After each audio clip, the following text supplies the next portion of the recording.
अस्सलामुअलैकुम, this is doctor Mohammad Shafey और आज हम बात कर रहे हैं बैरिया कॉलेज कारसाज के प्रीलियम पेपर की। सेकेंड ईयर जोलॉजी का पेपर है, उसकी हम बात करेंगे और पूरे पेपर को हम थॉरली डिस्कस कर रहे होंगे। ये आफ्टरनून शिफ्ट का पेपर है, ठीक है। तो स्टार्ट करते हैं भाई सेक्शन ए से, यानी कि एमसीक्यू से। So the first MCQ is which does not maintain a stable homeostatic condition, rather it intensify the change that is happening to the body। अच्छा भाई, कौन सा ऐसा मैकेनिज्म है जो होम्योस्टेसिस को स्टेबल नहीं करता, मेंटेन नहीं करता, बल्कि जो भी बॉडी में हो रहा होता है उसको इंटेंसिफाई यानी कि उसको बढ़ा देता है।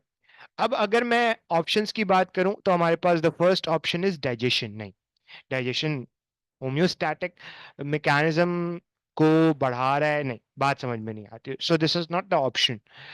अगेन फिर आता है एक्सक्रीशन। नहीं भाई, एक्सक्रीशन भी इस तरह की कोई बात नहीं करता। फिर हमारे पास आता है नेगेटिव फीडबैक। अगर मैं नेगेटिव फीडबैक की बात करूं तो नेगेटिव फीडबैक बेसिकली जो कुछ बॉडी के अंदर हो रहा है उसको कम करता है, ना कि इंटेंसिफाई करता है। So this is not the right answer. Positive feedback, yes, positive feedback is the right answer, क्योंकि बेसिकली जो कुछ बॉडी के अंदर हो रहा है उसे कौन बढ़ा रहा है? पॉजिटिव फीडबैक बढ़ा रहा है। सो द सेकेंड क्वेश्चन, फिर हमारे पास आता है renal cortex produce an important hormone necessary for the synthesis of RBC. ठीक है, रीनल कॉर्टेक्स ऐसा कौन सा हार्मोन रिलीज करता है जो बेसिकली एरिथ्रोपोइटिन यानी कि सॉरी होम्यो हेमाटोपायोसिस, बेसिकली जो आरबीसी की प्रोडक्शन है उसे रेगुलेट कर रहा होता है। तो अगर मैं बात करूं एरिथ्रोपोइटिन की, से yes, erythropoietin is the right answer, क्योंकि एरिथ्रोपोइटिन वो हार्मोन है जो रीनल कॉर्टेक्स से रिलीज होता है और आरबीसी की प्रोडक्शन को बढ़ाता है, यानी कि हेमाटोपायोसिस को बढ़ाता है। Leukopoietic, no, no. Thrombopoietin, no. Renin, renin, renin, renin is the hormone जो ब्लड प्रेशर को रेगुलेट करने के अंदर मेजर रोल प्ले करता है। तो इसका काम आरबीसी की सिंथेसिस या प्रोडक्शन के साथ नहीं है। So this is not the right answer. The correct answer is option A, erythropoietin. फिर हमारे पास आता है tubules secrete ion such as hydrogen, potassium and ammonia into the filtrate while reabsorbing the bicarb from the filtrate are called। ठीक है, अब basically ये जो टिब्यूलर सिक्रीशन हो रही है, ये टिब्यूलर सिक्रीशन कहाँ होती है? आपको पता है टिब्यूलर सिक्रीशन एंड पार्ट पे होती है नेफ्रॉन के। So for example Bowman's capsule, फिर हमारे पास आता है PCT, loop of Henle, DCT and then collecting duct. So basically जो कुछ भी टिब्यूलर सिक्रीशन हो रही होती है वो डीसीटी पर हो रही होती है, यानी कि डिस्टल कॉन्वोल्यूटेड टिब्यूल पे हो रही होती है। So DCT is the right answer, not the proximal convoluted tubule, not the collecting duct and not the loop of Henle, simple। फिर हमारे पास आता है during bone formation as the periosteum calcify it give rise to a thin plate of compact bone called। ठीक है, अब आपको पता है फॉर एग्जांपल ये बोन फॉर्मेशन हो रही है, ठीक है, तो पेरियोस्टियम, पेरियोस्टियम खुद के अंदर कैल्शियम को डिपॉजिट करवाता है और हार्ड स्ट्रक्चर के अंदर कन्वर्ट हो जाता है।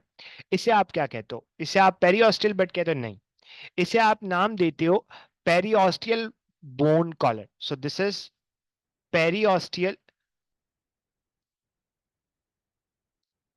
bone collar, yes, periosteal bone collar is the right answer, not epiphyseal, not primary ossification center। So the correct answer should be periosteal bone collar, simple।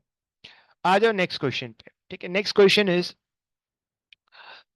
which is related to the mild to high, a severe grade of stretching और tearing of the ligament। ठीक है, tearing of the ligament किसके अंदर देखने को मिलती है? So tearing of the ligament that hold the bone of a joint together। ठीक है, tearing of the ligament आपको कहाँ देखने को मिल रही है? spasm के अंदर? नहीं भाई। टेटनी के अंदर? नहीं भाई। स्प्रेन के अंदर, yes, sprain is the right answer, क्योंकि स्ट्रेचिंग आपको जहां भी देखने को मिलती है वो स्प्रेन होता है, सिंपल। क्रैम्स के अंदर? नहीं भाई, क्रैम्स के अंदर भी आपको कुछ इस तरह की सिचुएशन देखने को नहीं मिलती। ठीक है, सिंपल हो गया मामला।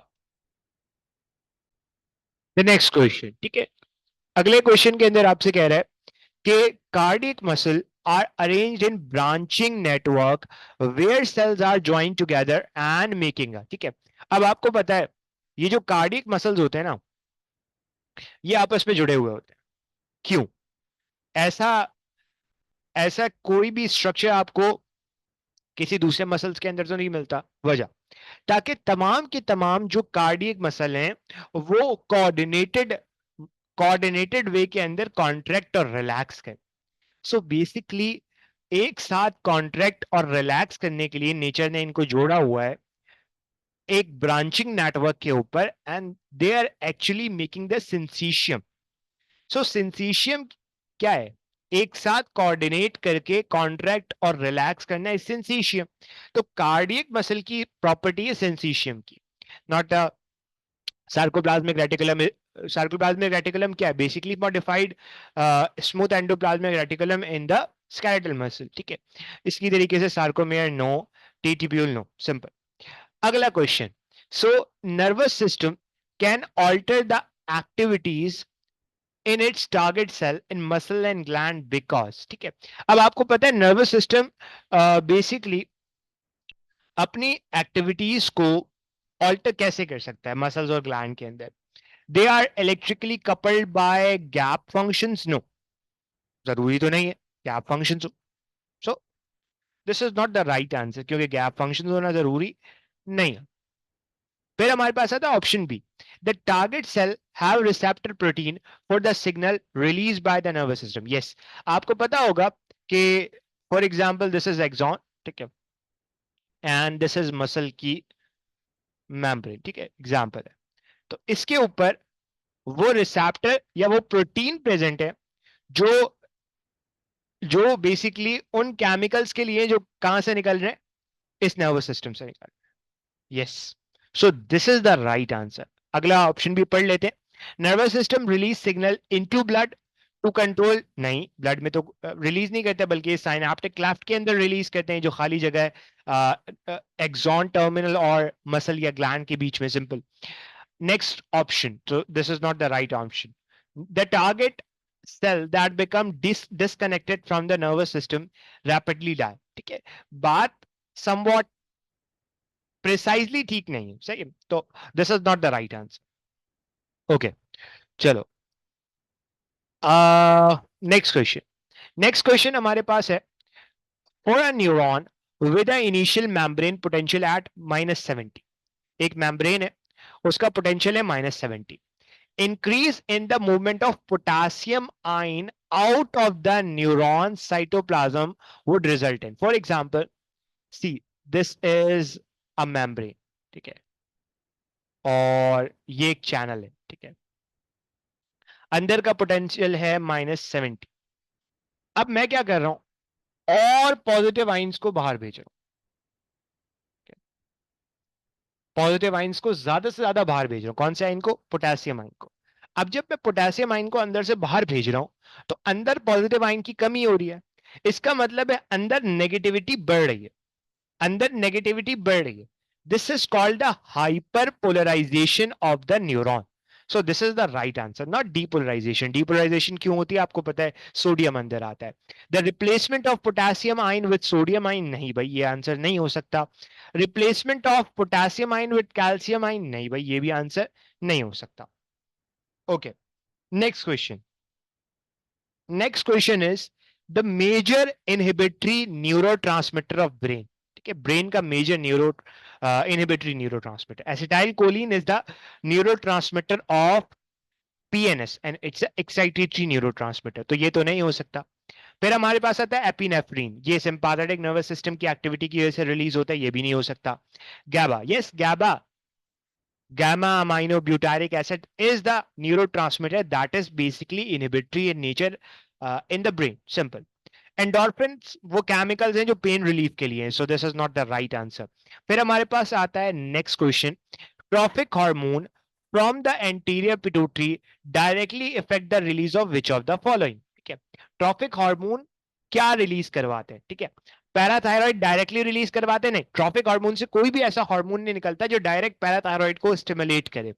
इसी तरीके से कैल्सिटोनिन डायरेक्टली नहीं निकलता, कैल्सिटोनिन के लिए डायरेक्टली कोई ऐसा हार्मोन रिलीज नहीं होता जो डायरेक्ट कैल्सिटोनिन को रिलीज करवाए।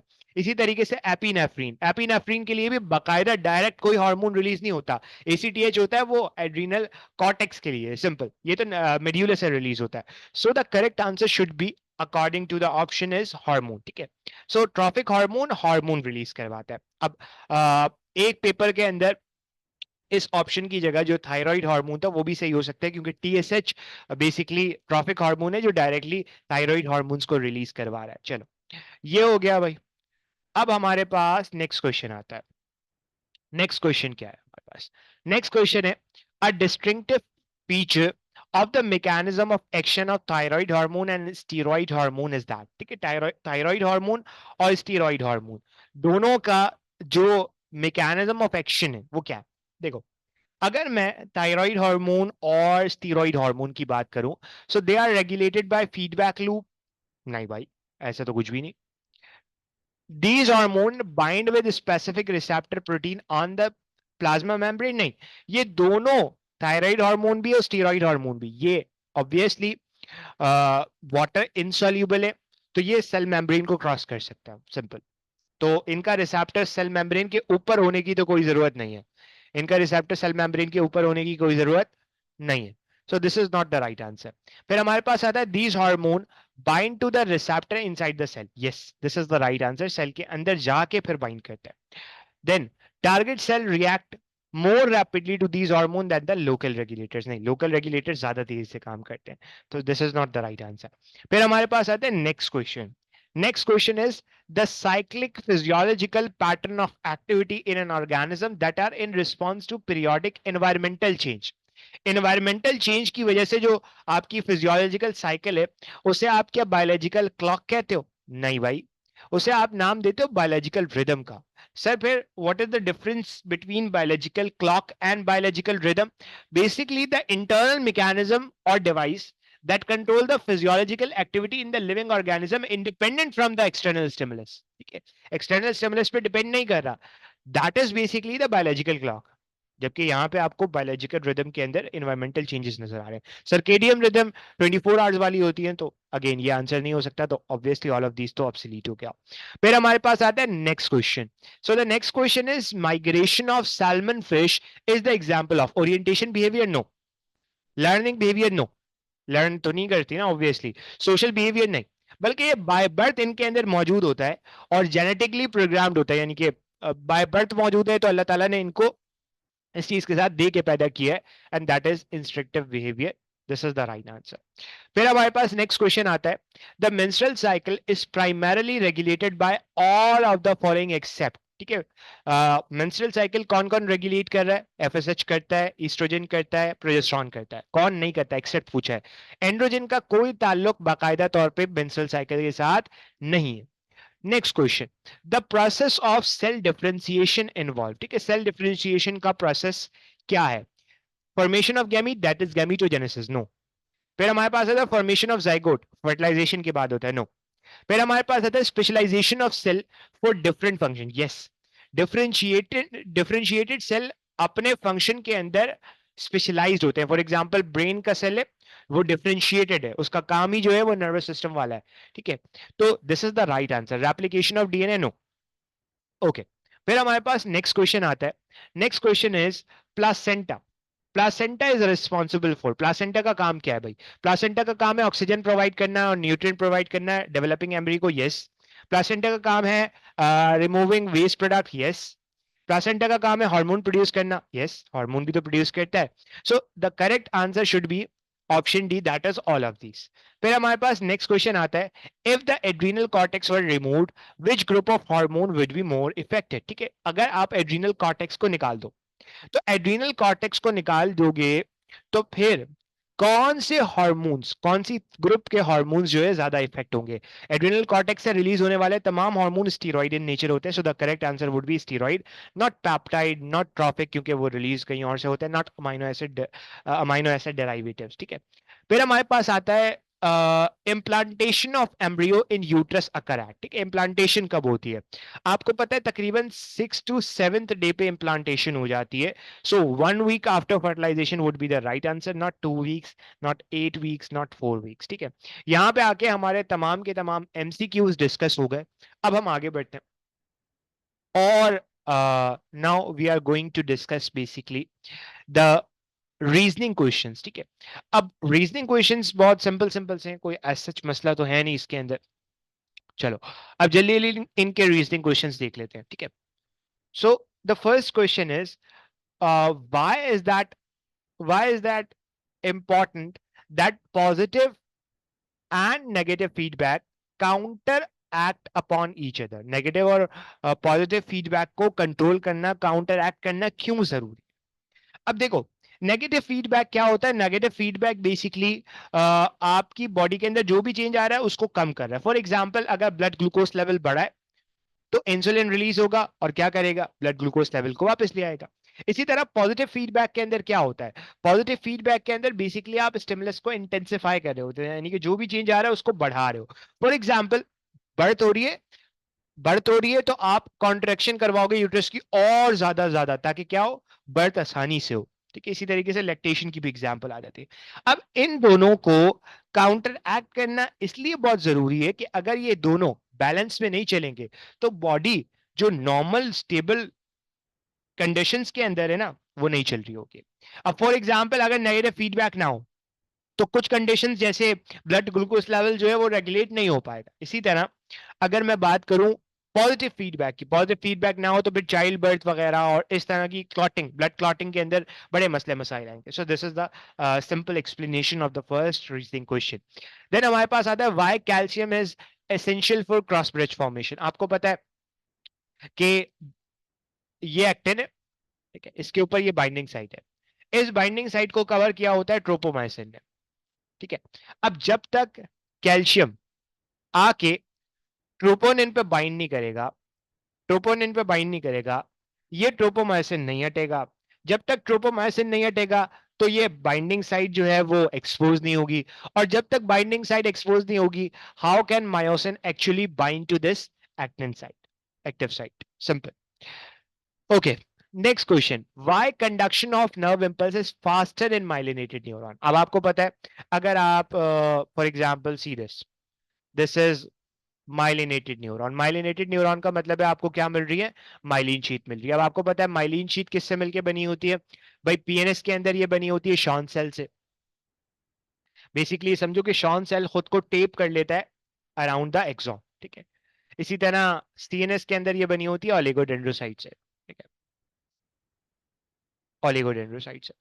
अब होता क्या है, माइलिनेटेड न्यूरॉन के अंदर, यानी कि ऐसा न्यूरॉन जिसमें माइलिन शीट मिल रही है, उसके अंदर जो एक्शन पोटेंशियल है ना, वो जहां पे आपके पास माइलिन शीट नहीं है, उस पॉइंट को आप कहते हो नोड ऑफ रैनवीर, वहां से जंप करता है एक दूसरे नोड ऑफ रैनवीर पे, इसी तरह अगले नोड ऑफ रैनवीर पे। तो ये आपको जंपिंग मूवमेंट मिलती है नर्व इंपल्स की, that is called saltatory conduction, saltatory conduction. इसके बरक्स अगर मैं सिंपल अनमाइलिनेटेड न्यूरॉन देखूं तो वहां पे सिंपल सिंपल जो है वो नर्व इंपल्स आगे बढ़ रहा होता है। This is unmyelinated neuron. तो इसलिए माइलिनेटेड न्यूरॉन के अंदर आपको ज्यादा कंडक्शन देखने को मिलती है, क्योंकि यहाँ पे जंपिंग मूवमेंट से आगे बढ़ रहा है। Next question, why pancreas is called exocrine as well as endocrine gland? Pancreas को एक्सोक्राइन और एंडोक्राइन क्यों कहते हो? बेसिकली वो ग्लैंड जो एक्सोक्राइन और एंडोक्राइन दोनों हो उसे आप हीट्रोक्राइन कहते हो। क्या कहते हो? हीट्रोक्राइन ग्लैंड। अब एक्सोक्राइन की बात करो तो पेनक्रियाज डाइजेस्टिव एंजाइम्स रिलीज करता है, डाइजेस्टिव जूस रिलीज करता है, जिसके अंदर अमाइलेज होता है, लाइपेज होता है, बहुत सारी चीजें होती है, और ये रिलीज होता है एसएनआई से, ठीक है, पेनक्रियाटिक एसएनआई से। जबकि उसके बरक्स अगर मैं एंडोक्राइन पार्ट की बात करूं तो ये रिलीज करता है डिफरेंट हार्मोन्स, ग्लूकागॉन, इंसुलिन, ये रिलीज करते हैं आइलेट्स ऑफ लैंगरहैंस से। तो बेसिकली पेनक्रियाज एक्सोक्राइन और एंडोक्राइन इसी वजह से है क्योंकि इसके दोनों फंक्शंस हैं। एक्सोक्राइन फंक्शन मैंने आपको बताया और एंडोक्राइन फंक्शन मैंने आपको बताया, सिंपल। तो एक्सोक्राइन फंक्शन इसका डाइजेस्टिव फंक्शन है, जबकि एंडोक्राइन फंक्शन इसका मेटाबॉलिक फंक्शन है। Next question, why how do bee communicate about food resources? ठीक है, बी किस तरीके से कम्युनिकेट करती है फूड रिसोर्स के लिए? अब यहां पे एक बहुत इंपॉर्टेंट चीज आपने याद रखनी है कि हनी बी जो है वो दो बड़े इंपॉर्टेंट काम करती है, दो बड़े इंपॉर्टेंट काम। The first one is the vagal dance, vagal dance. The second one is the round dance, ठीक है।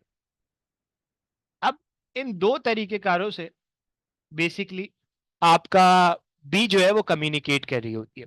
अब यहां पे एक बड़ी इंपॉर्टेंट बात ये कि अगर फूड सोर्स छत्ते से हाइव से 90 मीटर के अंदर अंदर, अगर फूड सोर्स छत्ते से हाइव से 90 मीटर के अंदर अंदर है, तो बी करती है राउंड डांस, ताकि दूसरों को पता लग जाए कि 90 मीटर के अंदर अंदर जो है वो खाना यानी कि फूड सोर्स मौजूद है। इसी तरह अगर 90 मीटर से दूर है तो वो करते हैं विगल डांस, ठीक है, 90 मीटर से दूर है नॉर्मली अप्रोक्सीमेटली तकरीबन।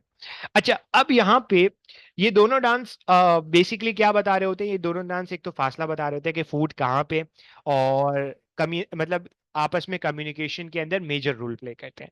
उसके अलावा उसके अलावा कुछ फीरोमोन्स भी रिलीज करती है कौन, ये बीज, ठीक है। फीरोमोन्स क्या होते हैं, बेसिकली ये जहां जाती है ना वहां पे ये केमिकल्स जो है वो रिलीज करती हैं, ठीक है, ताकि क्या हो, दूसरी भी आए और उसको पता लगे यहाँ पे खाना है, ठीक है। तो फीरोमोन्स भी रिलीज करती हैं। तो ये तीन तरीके जिनसे मेजरली ये काम कर रही होती है। फिर हमारे पास आता है next question, why inner uterine wall thicken during secretory phase. अब inner uterine wall secretory phase के अंदर, ठीक है, क्यों थिक होती है। अब इसको देखने के लिए again I have to rub this, okay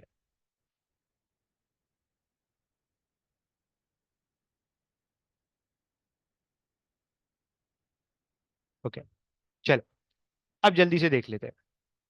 देखो, बेसिकली सिक्योरिटी फेस के अंदर आपको पता है क्या बना हुआ है, कॉर्पस लूटियम बना हुआ है। सिक्योरिटी फेस क्यों कह रहे हैं, क्योंकि सिक्रीट हो रहा है क्या, कॉर्पस लूटियम से प्रोजेस्ट्रॉन। अब ये प्रोजेस्ट्रॉन अब ये प्रोजेस्ट्रॉन आता है और एंडोमीट्रियम को प्रिपेयर करवाता है, थिक करवाता है, किसके लिए, अपकमिंग प्रेगनेंसी के लिए। आने वाली प्रेगनेंसी के लिए ये काम करवा रहा है भाई। ये अपने लिए तो नहीं करवा रहे, प्रेगनेंसी के लिए करवा रहा है कि अगर भाई प्रेगनेंसी हो जाए, अगर प्रेगनेंसी हो जाए तो प्रिपेयर किया जा सके एंडोमीट्रियम को। दूसरी चीज, ये कॉर्पस लूटियम जो प्रोजेस्टेरॉन रिलीज करता है ना, इसकी वजह से एंडोमीट्रियम हो गई थिक। अब जब एंडोमीट्रियम थिक हुई, इसका मतलब क्या है कि एंडोमीट्रियम के अंदर ब्लड वेजल्स बढ़ी, यानी कि वेस्कुलैरिटी बढ़ी। वेस्कुलैरिटी का मतलब है ब्लड वेजल्स बढ़ी, और जब ब्लड वेजल्स बनेगी तो वहां पे न्यूट्रिएंट भी ज्यादा हो जाएगा। तो न्यूट्रिएंट ज्यादा क्यों कर रहे हो, ताकि आने वाला अगर जाइगोट है तो वो आराम से इम्प्लांट होकर सके, वो अपना फूड आराम से ले सके, सिंपल इम्प्लांटेशन में आसानी हो। So that's the main reason. फिर हमारे पास आता है why monozygotic twin have same sex, ठीक है। मोनोजाइगोटिक ट्विन का क्या मतलब है भाई, एक था स्पर्म और एक था ओवम, इन दोनों से बना जाइगोट। इस जाइगोट के अंदर क्लेवेज हुई और फॉर एग्जाम्पल इससे दो सेल बने। किसी भी वजह से ये दो सेल अलग हो गए और ये दोनों आगे जाके अलग अलग ऑर्गेनिज्म के अंदर कन्वर्ट हो गए। That is basically monozygotic twins, ठीक है, ट्विंस है। अब मोनोजाइगोटिक ट्विंस का जो सेक्स होता है वो सेम क्यों होता है। देखो, पहली चीज, बेसिकली ये मोनोजाइगोटिक ट्विन कैसे बने, एक ही जाइगोट के टूटने की वजह से। तो इसका मतलब ये है कि फॉर एग्जाम्पल ये लेकर आया था वाई क्रोमोसोम, ये लेकर आया था एक्स क्रोमोसोम, इसकी वजह से बना एक्स वाई जाइगोट। तो दोनों सेल के अंदर एक्स वाई यानी कि ये मेल है। अब जब ये दोनों सेल डिवाइड, जब ये जाइगोट डिवाइड किया और दो सेल के अंदर कन्वर्ट हुआ, इसके अंदर भी एक्स वाई, इसके अंदर भी एक्स वाई, तो ये भी मेल होगा, ये भी मेल होगा, सिंपल सी बात है। तो दोनों मेल क्यों, ये मैंने आपको ऑलरेडी बता दिया। 12, next question, why do hormonal system of female is better than male. Hormonal system female का मेल से बेहतर क्यों है, क्योंकि फीमेल के अंदर आपको बहुत सारी बहुत सारे हार्मोन्स नजर आते हैं जो साइक्लिक मैनर के अंदर लेकर चलते हैं, यानी कि मेंस्ट्रुअल साइकिल को लेकर चलते हैं। जबकि मेल्स के अंदर सिंपल एक ही हार्मोन है, टेस्टोस्टेरोन, जो मेजर काम कर रहा होता है। फीमेल्स के अंदर एफएसएच है, एलएच है, ईस्ट्रोजन, प्रोजेस्टेरोन है। ये एक साइक्लिक वे के अंदर, कोऑर्डिनेटेड वे के अंदर चल रहे हैं। यानी कि भाई अगर एफएसएच बढ़ेगा तो वो फॉलिकल को ग्रो करवाएगा, अल्टीमेटली ईस्ट्रोजन बढ़ेगा। तो ये अगर आप देखो, ये कोऑर्डिनेटेड वे के अंदर चल रहे हैं। दूसरी चीज, फीमेल्स के अंदर रिप्रोडक्टिव इवेंट्स को रेगुलेट करने के लिए क्या चाहिए? हार्मोन्स। मेल्स के अंदर ऐसा कुछ काम नहीं है। फीमेल्स के अंदर आपको मल्टीपल हार्मोन्स दिख रहे हैं। इसकी वजह से ना सिर्फ रिप्रोडक्टिव फंक्शन इफेक्ट हो रहे हैं, बल्कि साथ साथ mood, bone density, overall health वगैरह भी क्या हो रहा है? रेगुलेट हो रहा है। उसके बाद हमारे पास आता है एक बहुत इंपॉर्टेंट चीज, that is hormone fluctuation. Hormone fluctuation आपको बहुत ज्यादा नजर आती है किसके अंदर? फीमेल्स के अंदर as compare to males. Why? क्योंकि फीमेल्स के अंदर भाई अगर मेंस्ट्रुअल साइकिल है तो उस वक्त हार्मोन्स अलग होंगे। इसी तरीके से अलग से मुराद ये कि उनकी क्वांटिटी अलग होगी, फ्लक्चुएट हो रहे होंगे। प्रेगनेंसी के अंदर अलग होंगे, मीनोपॉज के अंदर अलग होंगे। जबकि मेल्स के अंदर ये लेस साइक्लिक होते हैं। ठीक है, मेल्स के अंदर इतनी ज्यादा साइकिल चल नहीं रही होती। ओके, यहाँ पे आके हमारे तमाम के तमाम रीजनिंग क्वेश्चंस डिस्कस हो गए। अब आ जाओ जरा नॉन रीजनिंग क्वेश्चंस के ऊपर। सिंपल सिंपल है। पेरिटोनियल डायलिसिस और हीमोडायलिसिस, दोनों डायलिसिस की टाइप्स डिफरेंशिएट करनी है। डिफरेंट टाइप्स ऑफ जॉइंट्स को लिखना है। उसके अलावा रिसेप्टर्स, कौन कौन से रिसेप्टर्स हैं, सेंसरी रिसेप्टर, वो आपने लिखने हैं। सिंपल, पेसिनियन, कार्पसल, ये सारी चीजें। फिर हमारे पास आता है differentiate between lipophilic and hydrophilic hormone. इन दोनों को डिफरेंशिएट कर दो। बायोलॉजिकल रिदम लिख दो। बायोलॉजिकल रिदम की इंपॉर्टेंस क्या है ह्यूमन के अंदर, वो लिख लो। Causes of male and female infertility. Primary और सेकेंडरी इंडक्शन के बारे में आपने डिफरेंशिएट करना है। सिंपल हो गया। अब आ जाओ नेक्स्ट डिटेल आंसर क्वेश्चंस पे, सेक्शन सी के ऊपर। सेक्शन सी सिंपल, नेफ्रॉन का स्ट्रक्चर क्या है वो लिखना है, और पूरा रेगुलेटरी फंक्शन निकला है किडनी का। सिंपल। या तो इसकी जगह आप मसल्स बता दो और कॉन्ट्रैक्शन ऑफ स्केलेटल मसल बता दो, या होमियोस्टैसिस, होमियोस्टैसिस बताओ, हाइपोथैलेमस का फंक्शन बताओ, टेम्परेचर रेगुलेशन के अंदर यानी कि थर्मो रेगुलेशन बतानी है, या इसकी जगह आप मेंस्ट्रुएशन बता सकते हो और डिफरेंट फेजेस बता सकते हो जो कुछ चल रहा है। Next question is define nerve impulse. Nerve impulse बताओ और detailed transmission of nerve impulse के बारे में डिस्कस करो। यहां पे आके मेरा पूरा जो बहरिया कॉलेज कारसाज का आफ्टरनून का पेपर है, जो पूरा पेपर है, वो ऑलरेडी हमने डिस्कस कर दिया, including MCQs, including short short answer questions, including long answer questions. अच्छा, अब ये पेपर भी इंशाल्लाह आपको डिस्क्रिप्शन बॉक्स के अंदर मिल जाएगा, और साथ साथ जो कुछ मैंने रीजनिंग क्वेश्चंस बताए वो भी आपको सॉल्व फॉर्म के अंदर डिस्क्रिप्शन बॉक्स में उसका आपको लिंक मिल जाएगा। ठीक है, तो आई होप कि ये प्रीलियम पेपर का सॉल्यूशन आपको अच्छा लगा होगा। कोई भी सवाल है, कोई भी मसला है, तो आप कमेंट सेक्शन के अंदर जरूर पूछ सकते हो।